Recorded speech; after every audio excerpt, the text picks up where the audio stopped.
আসসালামু আলাইকুম। আমি নরিনজুন আরেকবার চলে এলাম আপনাদের সামনে অজবা কেয়ার সার্ভিসেস প্রাইভেট লিমিটেডের পক্ষ থেকে। আজকে আমি আপনাদের সামনে এলাম আমার লাস্ট 2 মান্থসের কিছু অভিজ্ঞতা নিয়ে আপনাদের সাথে কথা বলবার জন্য। আমি অক্টোবরে আমাদের এই অজবা কেয়ার সার্ভিসেস প্রাইভেট লিমিটেডের জন্য লিগ্যাল ডকুমেন্টসের জন্য সাবমিট করি। আমার যখন সাবমিট করি তখন অনেকে আমাকে বলেছে যে দেশে গিয়ে কেন এসব করতে যাচ্ছ, ঘুষ দিয়ে কাগজপত্র করতে অনেক সময় লাগবে, সময়ের অপচয় করছো, টাকার অপচয় করছো, বিভিন্ন রকম নেগেটিভ সাজেশন পেয়েছি আমি। হয়তোবা আমার ভালোর জন্যই বলেছে, তাদের অভিজ্ঞতার আলোকে, নেগেটিভ অভিজ্ঞতা তাদের হয়েছে সেটার আলোকেই হয়তোবা বলেছে। বাট আমার সবসময় একটা ধারণা ছিল, আমার নিয়ত যদি ভালো থাকে আমি আল্লাহর হেল্প পাবো ইনশাল্লাহ। এবং যে কোনো স্বপ্ন নিয়ে কাজ করতে অসুবিধা নাই। সবসময় যে সার্থক হতেই হবে নট নেসেসারিলি, অ্যাটলিস্ট নিজের মধ্যে একটা স্যাটিসফ্যাকশন থাকবে যে আমার স্বপ্ন ছিল এটা, এই স্বপ্নের আলোকে আমি কাজ করেছি, হয়তো বা সার্থক হয়েছি, আবার হইনি, বাট আমি থেমে থাকিনি। এটাই হলো গিয়ে আমার সবসময় আমার জীবনে আমার এটাই মনে হয়েছে। এই জন্য আমি সবসময় ছোটোকাল থেকে নিজের যেটা ইচ্ছা হয়েছে, আমি যে ডিসিশন নিজে ভালো মনে করেছি সেক্ষেত্রে সেটাই নিয়েছি। এবং সবসময় যে ভালো আউটকাম এসেছে তা না, কিন্তু আমার মনের একটা সবসময় স্যাটিসফ্যাকশন এটাই যে আমি নিজের ডিসিশনে কাজ করেছি এবং অন্যকে কখনো দোষারোপ করিনি আমার আউটকামের ক্ষেত্রে। সো এই চিন্তাভাবনা করে যখন শুরু করি অক্টোবরে কাজ, আমি ট্রেড লাইসেন্স অ্যাপ্লাই করি, other documents, legal documents apply করি। উইদিন 1.5 মান্থস আমার সমস্ত কাগজপত্র ঘুষ দেওয়া ছাড়া, কোনো ধরপাকড় ছাড়া সুন্দরভাবে হয়ে গেছে আলহামদুলিল্লাহ। আল্লাহর অশেষ রহমতে এই কাজ খুব সহজে হয়েছে।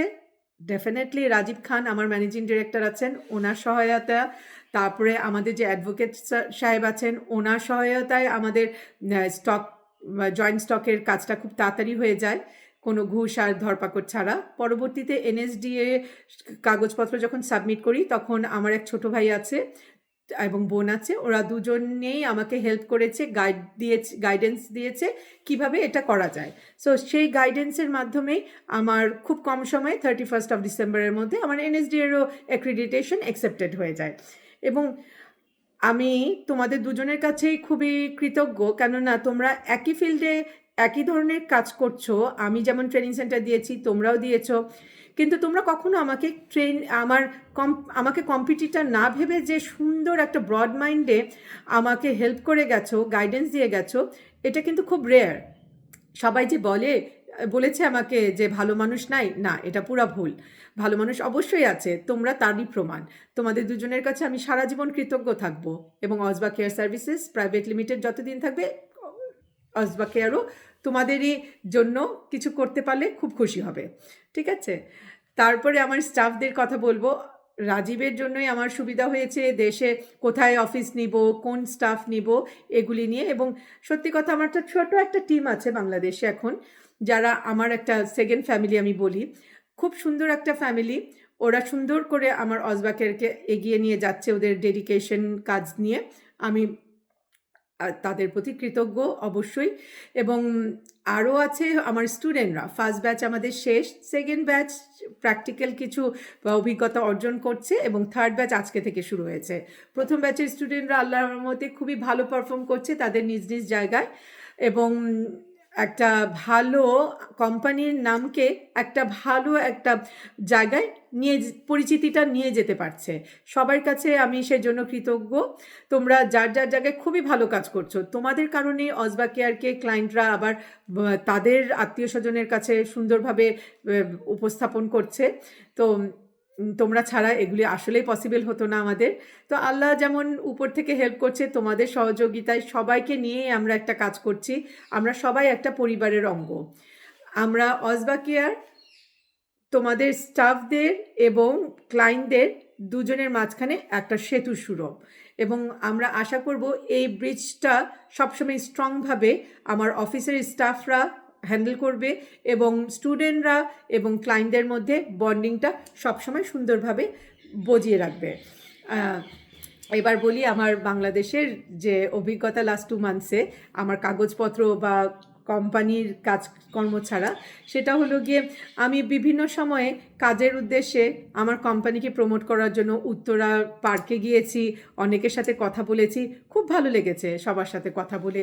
তাদের আমি দেখলাম যে কিছু কিছু মানে এল্ডারলি প্যারেন্টসরা কি সুন্দর একটা গ্যাদারিং করে, সেখানে সবাই হাসি ঠাট্টা করে, সংসারের শুরু করার আগে, দিন শুরু করার আগে এক্সারসাইজ করে। আমার কাছে খুব না পজিটিভ লেগেছে এই এই মনোবৃত্তিগুলি, এবং সুন্দর করে তাদের মধ্যে যে একটা বন্ডিং তৈরি হয়েছে দেখে খুবই ভালো লাগে। এবং তারপরে নতুন, এটা আমার কাছে নতুন একটা অভিজ্ঞতা ছিল। তারপরে আমি লোকাল বাসে করে উত্তরা থেকে নিউ মার্কেট গেলাম। আমার না কোনো আমার বেশ ভালোই লাগলো। ড্রাইভার, কন্ট্রাক্টর সবাই খুব নাইস ছিল। হ্যাঁ, আমার ধারণা ছিল আল্লাহ কীভাবে আমি যাব। আমার হাজব্যান্ডই বলেছে তুমি লোকাল ইয়েতে বাসে উঠবা সবার সাথে। আমি বললাম একটু ট্রাই করে দেখি না, আমার স্টাফদের সাথে আছে যেহেতু, আমার কোন কী আর কি খারাপ হবে। গেলাম, খুবই ভালো লেগেছে। আমাকে কোনো ধাক্কাধাক্কি ছাড়াই, শুক্রবার ছিল হয়তো বা সে কারণে মানুষজন কম ছিল। কিন্তু আসলে হয়েছে কি, আমার কাছে যেটা মনে হয়েছে, আমরা যদি সম্মান দিই আরেকজনকে, আরেকজন আমাদের সম্মান দিবে। সো সম্মান জিনিসটা দুই তরফা থেকে আসে। ড্রাইভার, বাসের ড্রাইভার বা কন্ট্রাক্টর, ওরা একটু গোমরা মুখে ছিল। আমি যখন ওদের সাথে সুন্দরভাবে কথা বললাম, তখন তারাও কিন্তু সুন্দর একটা হাসি মুখে আমাকে সার্ভিসটা দিল। সো হয়তো বা স্টেপটা আমাকে ফার্স্টে নিতে হয়েছে, কিন্তু তারাও কিন্তু সুন্দরভাবে আমার সাথে রেসপন্স করলো। তারা সারাদিন এত মানুষের নেগেটিভ পেতে পেতে তাদের মাঝে পজিটিভিটি হারিয়ে ফেলেছে। আমাদের মানুষের মন খুব ভালো, কিন্তু আমরা হয়েছে কি শুধু আরেকজনের দোষ খুঁজি, রাদার দেন নিজে ওই দোষটা না করে আমি যদি আমার ল্যাকিংগুলি ফাইন্ড আউট করে আরেকজনকে উদ্বুদ্ধ করি, তাহলে তার মাঝেও পজিটিভিটি আসবে। আমি এই ট্রিপে দেখেছি যে সিএনজিতে, আমি খুব সিএনজিতে ঘোরাঘুরি করেছি। সবাই বলেছে ও সিএনজিতে ঘুরো, সকাল সন্ধ্যায় অনেক ঝামেলা হয়, প্রতিকূলতার মুখাপেক্ষি হতে হবে। আলহামদুলিল্লাহ, আমি ধরেন উত্তরা থেকে বনানী, গুলশান, বায়তুল মোকাররম, ধানমন্ডি, নীলক্ষেত, নিউ মার্কেট, দোয়েল চত্বর সবখানে ঘুরেছি। সকাল 8টা থেকে রাত 9টা পর্যন্ত ঘোরার উপরেই থেকেছি, অফিসের কাজে, বিভিন্ন মিটিংয়ে বা অফিস সেট আপের বিভিন্ন জিনিস কেনবার জন্য। এবং সবখান থেকে আমি খুব পজিটিভ ফিডব্যাক পেয়েছি, মানে কারোর কাছ থেকে সার্ভিসটা খারাপ পাইনি। কেননা আমি যখন খুব হাসি মুখে কাউকে কিছু বলি, তখন অপর দিক থেকেও তারা কিন্তু, তাদের দিন খারাপ গেল, তারা কিন্তু আমাকে পজিটিভভাবেই রেসপন্স করেছে। And I am happy.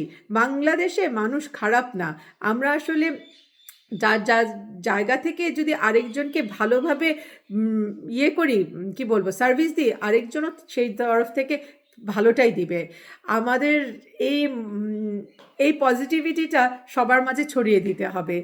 এবং আমি বলবো, আরেকটা কথা বলবো, এন্ড অফ দ্য ডে, কোনো কিছু স্বপ্ন দেখলে কখনো পিছিয়ে থেকেন না, প্রতিকূলতা ভেবে কখনো থেমে থেকেন না। প্লিজ, যদি স্বপ্ন দেখেন, সেই স্বপ্নের আলোকে এগিয়ে যান। আল্লাহ নিয়ত ভালো থাকলে সবসময় হেল্প করবে। ভালো মানুষ বাংলাদেশে আছে, আমরা খুব ভালো একটা জাতি।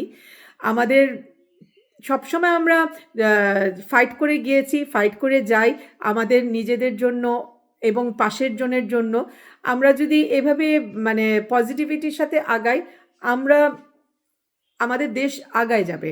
আমি দেখছি যে এবার গিয়ে আমি মানিকগঞ্জ, সিরাজগঞ্জ, রংপুর, বগুড়া সবখানে ঘুরেছি। সবজি টবজির দামও এবার দেখলাম বেশ কম, আগের তুলনায় আমি বলবো কিছুটা কম দেখেছি আমি। এটা আমার ব্যক্তিগত অভিজ্ঞতা থেকে আমি বলছি, অন্যদের অভিজ্ঞতার আমি বলবো না যে জেনারেলি এটা খুব সবখানেই একই রকম না। আমার অভিজ্ঞতাটা আমি শেয়ার করলাম। আমার দেশটা একা না, আপনি, আমি, আমরা সবাই আমজনতাই বাংলাদেশ। সবাই জায়গা থেকে আমরা একটু একটু করে যদি দেশের জন্য পজিটিভ কিছু করি, দেশ আগিয়ে যাবে। এটাই আমার এবারের অভিজ্ঞতা নিয়ে আমি এসেছি। সিএনজির চালক ভাই আমাকে কথা বলেছে যে সে আশাবাদী বাংলাদেশের উন্নতি হবে। তো সে যদি আশাবাদী হয়, আমি কেন হব না? তো নেগেটিভ চিন্তাভাবনা বাদ দিয়ে চলেন, আমরা বাংলাদেশ নিয়ে ভালো জিনিস চিন্তা করি, ভালো কিছু করার চেষ্টা করি, বাংলাদেশ আগাবে। Thank you. আবার আসবো পরে। খোদাহাফেজ। আসসালামু আলাইকুম।